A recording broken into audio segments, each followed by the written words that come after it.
નમસ્કાર દર્શક મિત્રો, પ્રાદેશિક ન્યૂઝમાં આપની સાથે હું પાર્થ વિરાણી। હળવદ એક ઐતિહાસિક નગરી, પરંતુ એક ઐતિહાસિક નગરી અત્યારે ઉભરાતી ગટરની નગરી બની ગઈ છે।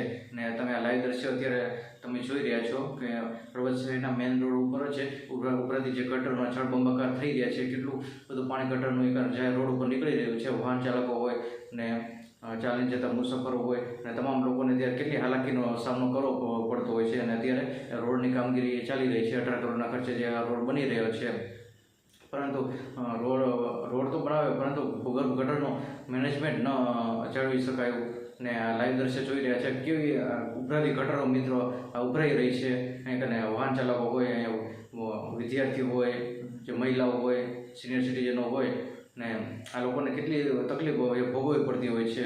કેટલા રૂપિયાના ટેક્સ અહીંયા ભરવામાં આવે છે, પરંતુ કામ કેવું કરવામાં આવે છે એ અત્યારે લાઈવ નજરે જોઈ રહ્યા છે। અને આ વિવિધ જગ્યાએ આવી રીતે ઉભરાતી ગટરનું સામ્રાજ્ય હળવદ અત્યારે બની ગયું છે। અને હળવદ નગરપાલિકાની જે પોલ અત્યારે ખુલી ગઈ છે અને કાયમ અવારનવાર પોલ ખુલતી હોય છે, પરંતુ અત્યારે આ લાઈવ જળબંબાકાર ઉપર આપણે જોઈ અને અંદાજો લગાવી શકાય છે। મિત્રો, હળવદ શહેરના મેઇન રોડ ઉપરના જે આ દ્રશ્ય છે અને જે જળબંબાકારના દ્રશ્ય છે, અવારનવાર સમાચારમાં પણ પ્રસારિત કરવામાં આવતું હોય છે, પરંતુ કોઈ જ નિરાકરણ આનું આવતું નથી। ઉભરાતી ગટરની સમસ્યા એમની એમ જ રહે છે ને તંત્રના પેટનું પાણી પણ હલતું નથી। તો અત્યારે ચોમાસાની સિઝન છે અને વિવિધ જગ્યાએ પાણી પણ ભરાયેલા છે અને એવા સમય દરમિયાન જે અત્યારે ઉભરાતી ગટર એક લોકો માટે બહુ એક ચર્ચાનો વિષય બન્યો છે।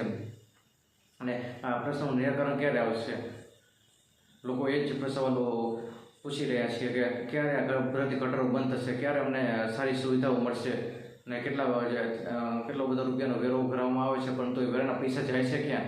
કામ તો ક્યાંય એવા દેખાતા નથી કે સારા કામો કર્યા હોય વ્યવસ્થિત લેવલ પ્રમાણે અને 100% રૂપિયા એમાં વપરાયા હોય છે પ્રોજેક્ટમાં। એવા કેટલા કામો નગરપાલિકાના થયા છે એ પણ એક સૌથી મોટો ચર્ચાનો સવાલ એ પણ છે મિત્રો। ને અત્યારે આ જે ઉભરાતી ગટરનો વિષય છે એ અત્યારનો તો છે નહીં કે ઘણા વર્ષોથી આ પ્રશ્ન ચાલી જ રહ્યા છે। પહેલાં પણ ગટર ઉભરાતી હતી, અત્યારે પણ ગટર ઉભરાય છે, અત્યારે તો રોડ બને છે અને પછી ગટર ઉભરાય છે। મિત્રો, એનું શું કરવાનું? આ કરોડો રૂપિયા અત્યારે અહીંયા વેસ્ટ જે અત્યારે જઈ રહ્યા છે મિત્રો, કરોડો રૂપિયા ખર્ચે રોડ બનાવાય છે, પરંતુ એ પણ અત્યારે ઉભરાતી ગટરો હોય તો શું કરવાનું? અને લેવલ વગરની કામગીરી લોરમ બધું અહીંયા ચાલી રહ્યું છે ને થોડા સમય પહેલાં તો એ ચાલુ વરસાદ હતો ત્યારે ચાલુ વરસાદમાં પણ રોડ બનવાની કામગીરી ચાલી રહી હતી અને મીડિયામાં અહેવાલ પ્રસારિત થયો, ત્યારબાદ આ તંત્રની સાન ઠેકાણે આવી હતી।